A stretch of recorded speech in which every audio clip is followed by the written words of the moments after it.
All right, we're live. Hopefully, I set this thing right.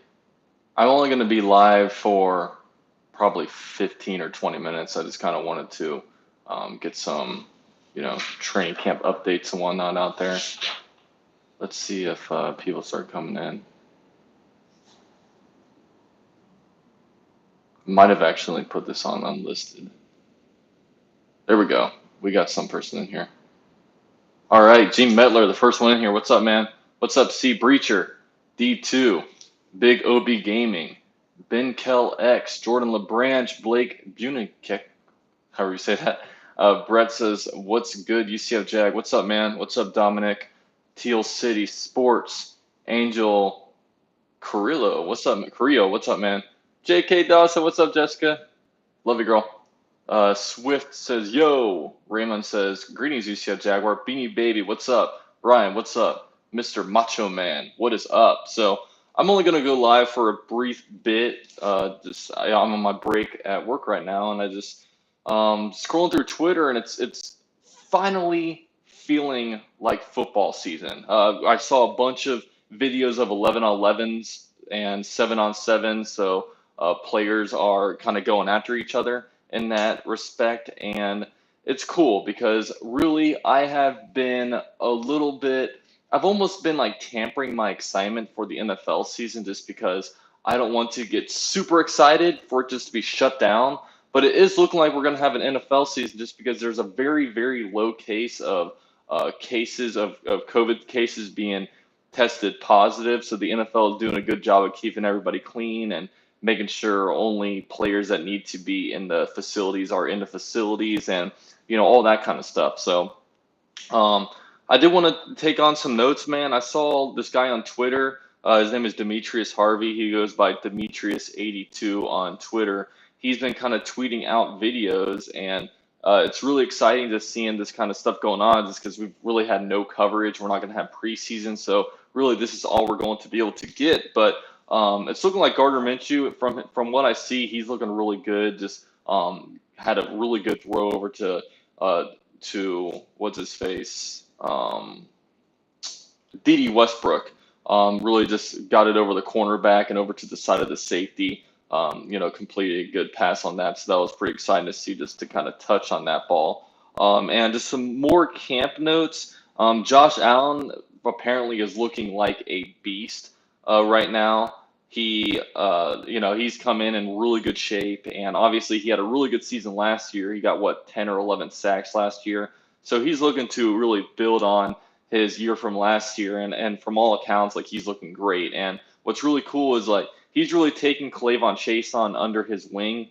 K'Lavon is, he really like looks up to him in a way, and they've been staying after practice, which is really cool. Just staying after practice, working on their technique. So it really reminds you of what Josh Allen did with Calais Campbell, really going under his wing. And Josh Allen, even though he's very young, he's only in his second year. Todd Wash has kind of put it on Josh Allen and Avery Jones really be the leaders of the team, and it just shows how young we are, man. Like if all of our draft picks make the roster, that's over 20% of our roster that is going to be rookies. And Josh Allen, he's a guy that stayed 4 years at Kentucky, and he's also, so he's a little bit older, and he's in his second year. He's already been to the Pro Bowl, and Josh Allen, I mean, he's learned a lot from Calais Campbell. I remember him working with Von Miller at the Pro Bowl, so positive things for that, and hopefully, I have no doubt that Josh Allen will be great next year. I don't see any regression with him.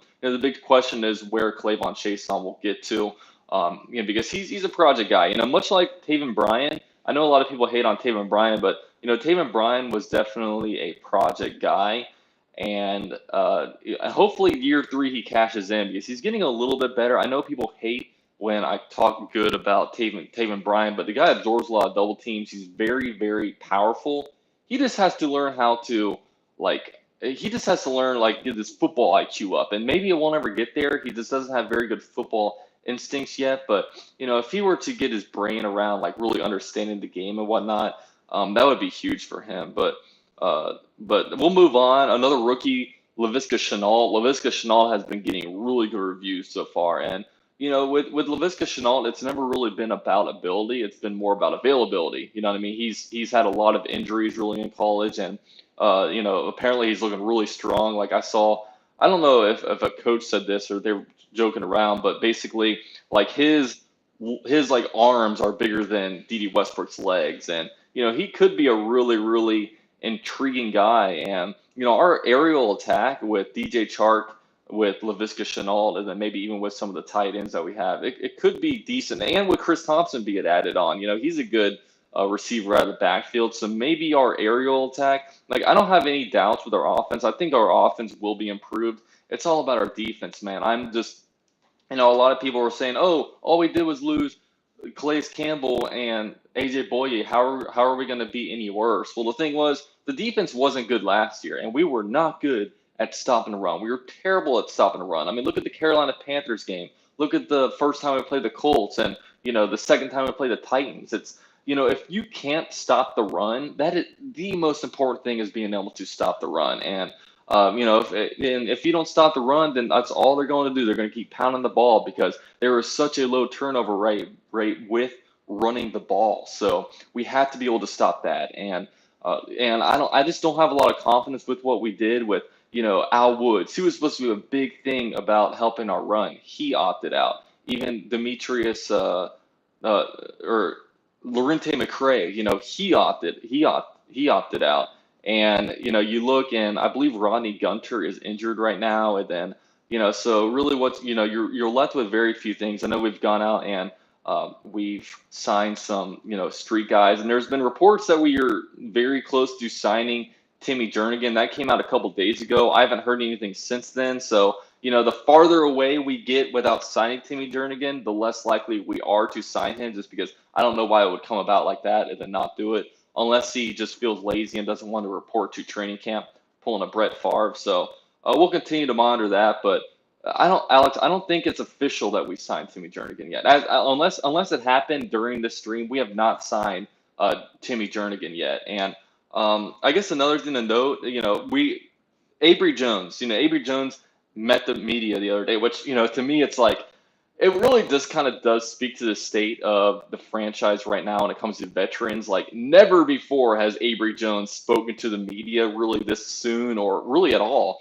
but just with losing guys like Calais Campbell, even Marcel Darius, losing AJ Boye, just losing these veterans, all of a sudden, Avery Jones is the big old guy that's kind of in there. And like, he kind of spoke to the media, and Todd Walsh wants him to really be a leader. And also he's kind of spoken highly about Devon Hamilton. Devon Hamilton will most likely play nose guard for us. He is a third-round pick out of Ohio State, so he'll be heavily in the rotation. And really, he's going to be a big, seeing how he develops, that could be huge in helping us stop the run. So, that's one thing we got to look at. But hopefully, we can sign Timmy Jernigan, and but really anybody that's you sign out the street right now, I don't know how good of an impact you're going to have. Like, unless you sign a Clowney, or unless you sign an Everson Griffin like the Cowboys just did.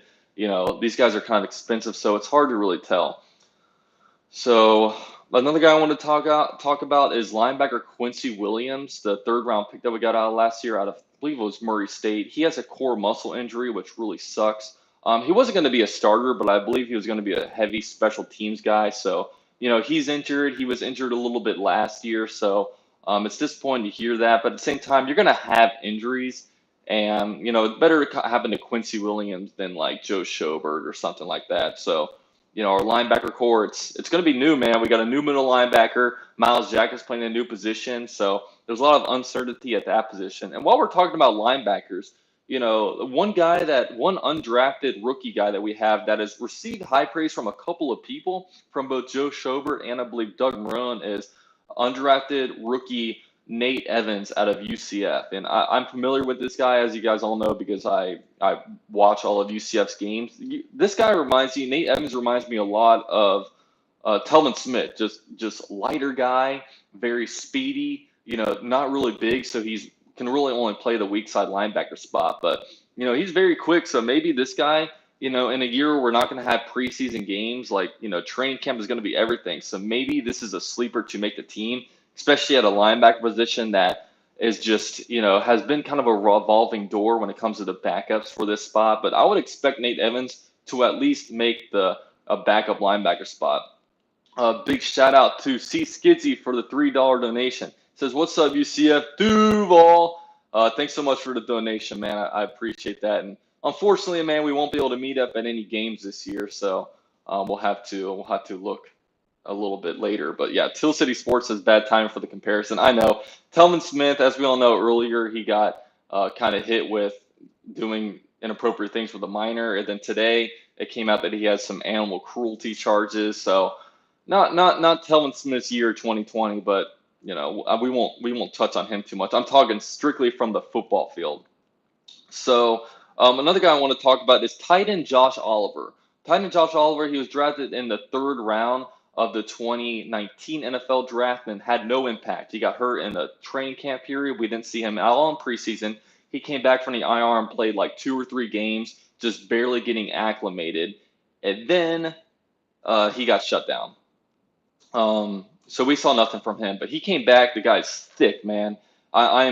He's noticeably bigger. You guys can go to my Twitter account and kind of see. I tweeted out a picture of him. I believe it was yesterday or the day before, and he's looking bigger. So Josh Oliver, if he can go out and do something, they drafted him more as a pass catching tight end. Man, if he can have an impact, having him, Tyler Eifert, James O'Shaughnessy, like we could be real sleepers at the tight end position this year, and like that'll be something really really cool. So tight end Josh Oliver, we'll kind of see what we have out of that spot. Next up, Cam Robinson. Cam Robinson's left tackle spoke to media this week, and it's a big year for him, man. Contract year, and a lot of times like he didn't have a very good year last year, but a lot of times we look at it and say, and we don't think about what they've gone through. We just kind of look at them and say, oh look, he just got beat for a sack. This guy sucks. But then you got to also think, man, like he was coming off of a year where he had an ACL tear. He missed the first couple games last year because of the ACL tear from the year before. So he was pretty much playing injured all year. And really with a lineman, when they have a knee issue, I mean, so much pressure is on their knees with just blocking guys. And you guys all know what an lineman goes through. So really having a full year of recovery and then kind of getting their technique back. So hopefully Cam Robinson has a good year this year. So maybe they can sign him and we don't have to worry about really getting a left tackle. But where it stands now, like I would probably look to upgrade the left tackle spot in next year's draft. Because of what I've seen from Cam Robinson, he just has to be better technically. Very, very strong guy, but you can rely on being strong in college football, but in the NFL, not so much. So he's got to improve his technique. And we're seeing Gardner and Chark have a good connection, or I'm hearing that they have a good connection. So that's pretty good. Jay Gruden is out there. I saw a picture of a formation. They do have a fullback in there. I think we have one fullback on the roster, so that's something to monitor. I would think that they're probably just going to use a tight end at the fullback position to kind of save the roster spot. But you never know, man. So his offense does utilize a fullback. It utilizes a lot of tight ends too. It's very, very, very, very tight formation. But we'll have to kind of see with that if we do keep a fullback on the roster. And yeah, that's pretty much it for my notes. So I'm going on 14 minutes here. Definitely drop likes if you guys can. If you guys have any questions, I'll kind of answer them in the next couple of minutes. But so if you guys have any questions, man, throw them at me. Hopefully you guys are as excited for the NFL season as I am.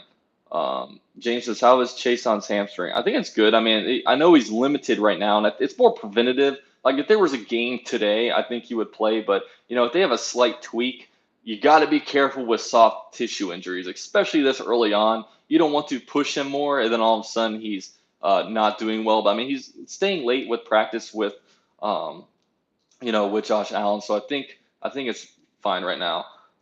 Leighton says, any preseason games? Nope, not at all. January man with the $2 donation. He says, salute UCF. Thank you so much for the donation, man. Very generous, and you guys all know how much I appreciate you guys. Alex Beach, do you think we can make a run next year? Oh, next year, absolutely.